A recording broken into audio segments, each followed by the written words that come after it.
Como un tercer ejemplo, vamos a estudiar una gráfica que no es ni lineal como la primera que vimos y que tampoco es potencial como la que vimos en el segundo caso, sino que es una gráfica o una ecuación exponencial. Una ecuación exponencial es de la forma y igual a por e a la alfa x. Aquí las constantes a averiguar serían el valor de a y el valor de alfa. Si nosotros trazamos esta gráfica en un papel cuadriculado milimétrico, también vamos a ver que no nos va a quedar como una línea recta. Por lo tanto, esa ecuación o esos datos no los vamos a poder utilizar tal y como están para calcular con el método de mínimos cuadrados el valor de a y el valor de alfa, sino que vamos a tener que utilizar un papel semilogarítmico. Bueno, ¿por qué? Veamos lo siguiente. Apliquemos nuevamente las propiedades de los logaritmos a esta ecuación de acá. Nada más que ahora una pequeña diferencia. En vez de aplicar un logaritmo en base 10 como el que hicimos en el ejemplo 2, vamos a aplicar un logaritmo natural o un logaritmo neperiano, porque van a ver más adelante que eso nos va a servir para poder cancelar la exponencial que nos aparece por ahí, de tal manera que la variable nos quede lineal. Muy bien, entonces vamos a aplicar logaritmo natural de y igual logaritmo natural de a por e a la alfa x. Por propiedades de los logaritmos vamos a separar esta parte y nos quedaría logaritmo natural de y igual logaritmo natural de a más logaritmo natural de e a la alfa x. Pero recordemos que el logaritmo natural de e es justamente 1. Bueno, no es que es 1, es que cancela. Y lo que me queda es que el logaritmo natural de e a la alfa x simplemente es alfa x. Por lo tanto, la forma final de la ecuación que yo voy a tener es logaritmo natural de y igual logaritmo natural de a más alfa x. Esta última ecuación que tenemos aquí sí corresponde a la ecuación de una línea recta. A diferencia de la función potencial, observemos que únicamente la variable dependiente o y es la que tiene logaritmo. La variable x nos queda lineal. Eso significa que para que esta gráfica o este conjunto de puntos nos representen una línea recta, deberíamos trazarlo en un papel semilogarítmico. Un papel semilogarítmico es aquel que tiene una escala lineal en el eje x y que tiene una escala logarítmica en el eje y. ¿Por qué? Vean la ecuación es logarítmica en el eje y lineal en el eje x. Vamos a ver en el ejemplo primero los datos trazados en un papel cuadriculado milimétrico y después vamos a poner mucha atención porque vamos a tratar de graficar estos datos nuevamente en un papel semilogarítmico para que ustedes vean cómo con esos mismos datos sí podemos obtener una línea recta y por lo tanto aplicar el método de mínimos cuadrados.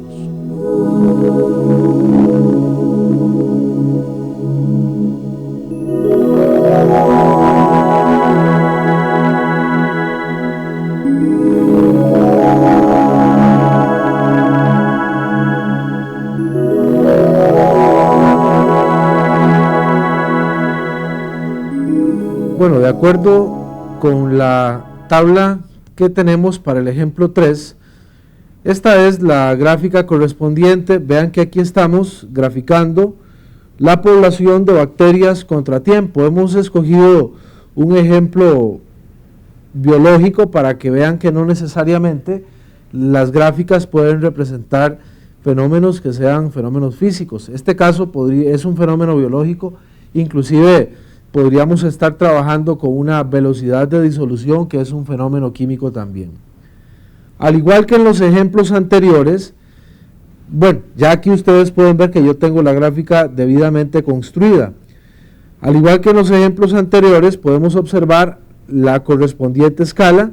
Por ejemplo, para el eje X, 1 centímetro, aquí lo pueden ver, es equivalente a 4 minutos.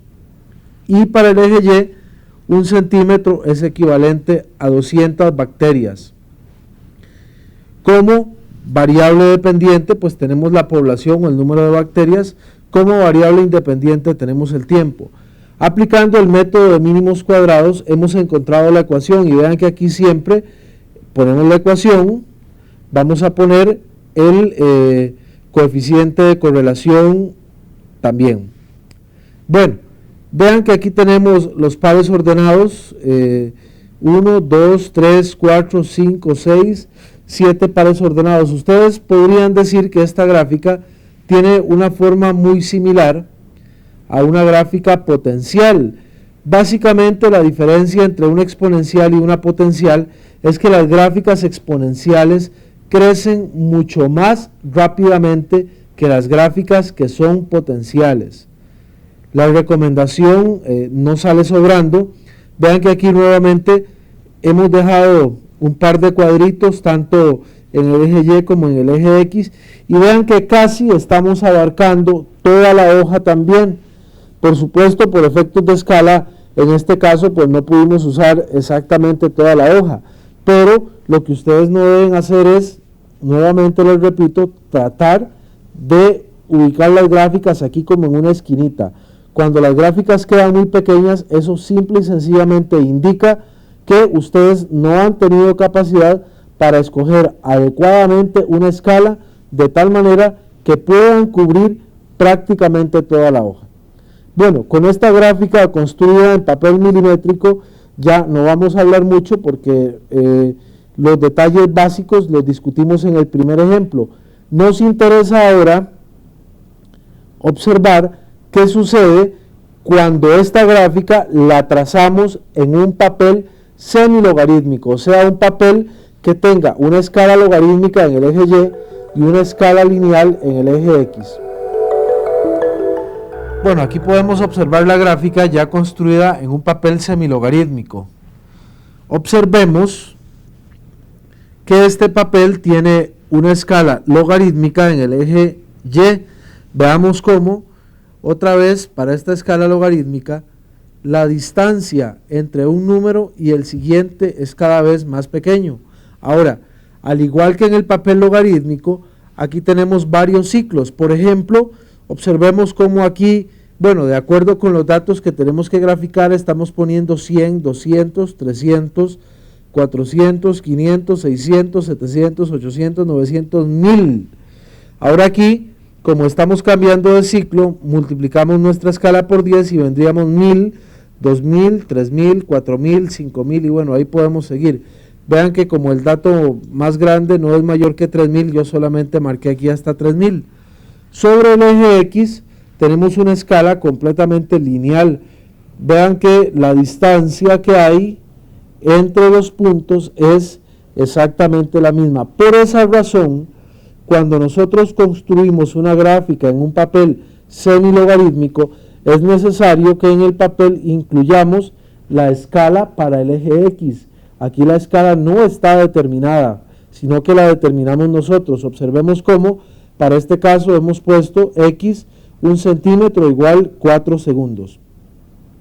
Bueno, aquí yo lo que tengo es una división más grande. Ustedes cuando tengan el papel en su casa se van a dar cuenta cuánto mide cada una de estas rayitas que está aquí y tal vez van a poder entender mejor porque es que yo estoy poniendo X 1 centímetro 4 segundos. Aquí no se ven también las divisiones de cada centímetro como si se ven en el papel cuadriculado milimétrico. Muy bien, ya hemos visto que esta gráfica es lineal cuando se grafica en un papel semilogarítmico. Ahora lo importante es aplicar para esta gráfica el método de mínimos cuadrados. Observemos que los pares ordenados, pues espero que ustedes no tengan ninguna dificultad en ubicarlos, simplemente definiendo los valores del eje Y, los valores del eje X.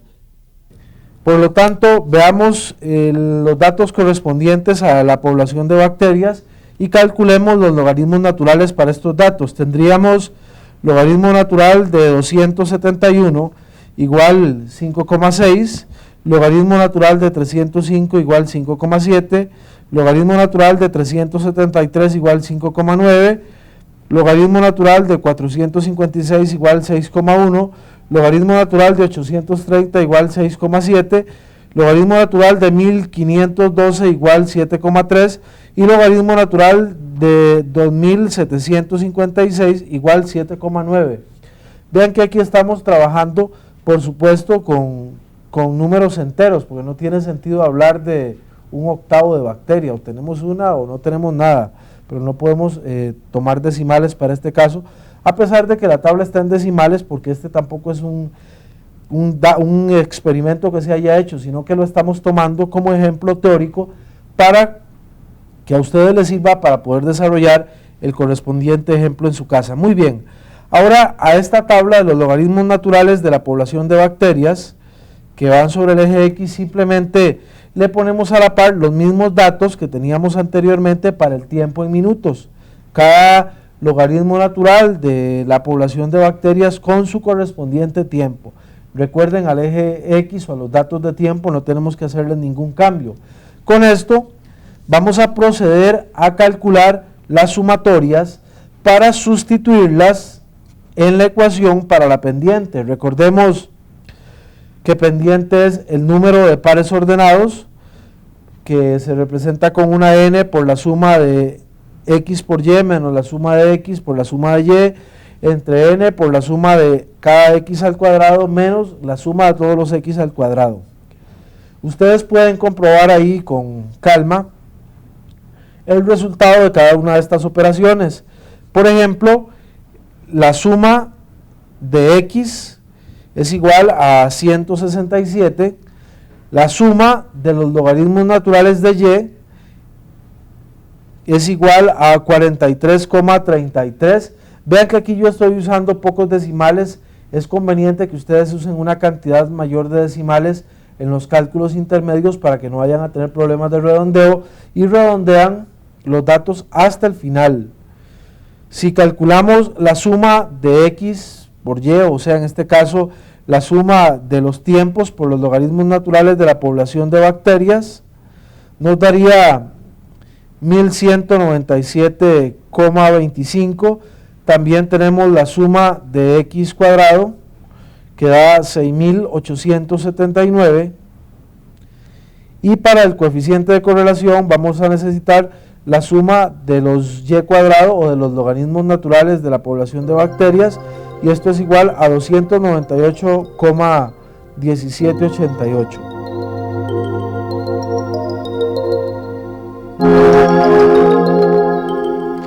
Con la ecuación para n y de los datos que vimos en las tablas anteriores tenemos, haciendo la sustitución, m igual 7 por 1197,24 menos 167 por 45,3302 dividido entre n nuevamente, que es el número de pares ordenados, por 6.879 menos 27.884. Realizando la operación nos queda m igual 0,0399. Esto lo podemos aproximar a 0,04. Para la intersección tenemos b igual suma de y entre n menos m, que es la pendiente que acabamos de encontrar, por la suma de x entre n. Al sustituir valores tenemos b igual 45,3302 dividido entre 7 menos 0,04, que es la pendiente, por 167 entre 7. Esto nos da aproximadamente 5,521. Recordemos que este valor que acabamos de encontrar de 5,521 es igual al logaritmo natural de a. El valor que nosotros necesitamos es el valor de a. Por lo tanto, para encontrar a vamos a decir que a es igual a e elevado a la 5,521, y esto me da 249,99. Aproximadamente lo podemos dejar como 250. Por lo tanto, vean que de aquí sale el 250 y el 0,04 que habíamos visto escrito en la ecuación, en la gráfica que se había construido en papel cuadriculado milimétrico. Para calcular el coeficiente de correlación vamos a utilizar otra ecuación, no la ecuación que aparece en el libro y la que hemos estado usando en los ejemplos anteriores. ¿Es que esto significa que nos va a dar diferente? No, simplemente es una ecuación diferente o una manera diferente de expresar el coeficiente de correlación. Aquí tenemos que n es igual a la suma de x por y menos la suma de x por la suma de y dividido entre la raíz cuadrada de n sumatoria de x por y menos sumatoria de x al cuadrado, todo esto multiplicado por n sumatoria de y menos sumatoria de y todo al cuadrado. Con los datos de la tabla que habíamos presentado anteriormente, sustituimos en esta nueva ocasión y tenemos R3 igual 7 por 1197,2449 menos 167 por 45,3302, esto dividido entre la raíz cuadrada de 7 por 6.879 menos 27.889, paréntesis, porque esto va multiplicado por la expresión anterior, 7 por 298,1788 menos 2054. Realizando esta operación tenemos como resultado R aproximadamente igual 0,997. Con logaritmos naturales en y y lineales en x, pues de acuerdo a lo que observamos en la gráfica, obtenemos una línea recta y por lo tanto el coeficiente de correlación realmente nos confirma que efectivamente es una línea recta. No se les olvide, por favor, todos estos datos y estos números no son simplemente números. Interpreten sus resultados y escriban adecuadamente la ecuación que acabamos de encontrar para este caso o para el caso que ustedes van a tener que hacer y presentar en el informe correspondiente de laboratorio. Al igual que en el ejemplo 2, la tabla que nosotros hemos construido en la cual se calcularon los logaritmos naturales de y, o en este caso los logaritmos naturales de población, y donde dejamos el eje x sin calcular los logaritmos naturales, únicamente lo vamos a utilizar para mínimos cuadrados. Recuerden que para mínimos cuadrados no podemos utilizar la tabla de datos tal y como está dada al inicio. ¿Por qué? Porque ya vimos al representar en un papel cuadriculado milimétrico que esa gráfica no era lineal. Por lo tanto, claro que matemáticamente se puede hacer, pero si quisiéramos calcular el coeficiente de correlación, ese coeficiente nos va a indicar que estamos haciendo algo que es incorrecto, porque no va a dar cercano a 1, sino que va a dar 0.8, 0.75, por lo tanto, eso significa que la relación no es lineal. La tabla de datos se utiliza únicamente para calcular mínimos cuadrados, por lo tanto, no vayan a cometer el error frecuente que es, en primer lugar, graficar en el papel semilogarítmico con la tabla que tiene logaritmos. Eso no lo deben hacer. Y tampoco un error frecuente que se comete es tratar de calcular mínimos cuadrados con la tabla original sin calcular logaritmos.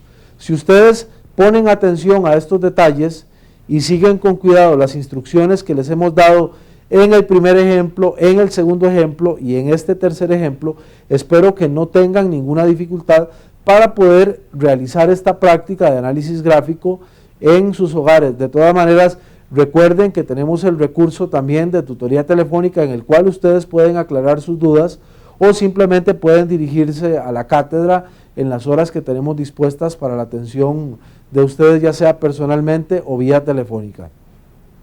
Con estos tres ejemplos que espero que usted repase con todo cuidado, repito, creo que no van a tener dificultades para presentar este primer informe de laboratorio. Espero que los conocimientos que ustedes hayan adquirido les sean de utilidad más adelante, ya que vamos a tener que seguir graficando no solamente en el laboratorio de física 1, sino que lo vamos a hacer en física 2 y lo vamos a hacer en física 3. Así que le deseo suerte en la construcción de sus gráficas y muchas gracias por su atención.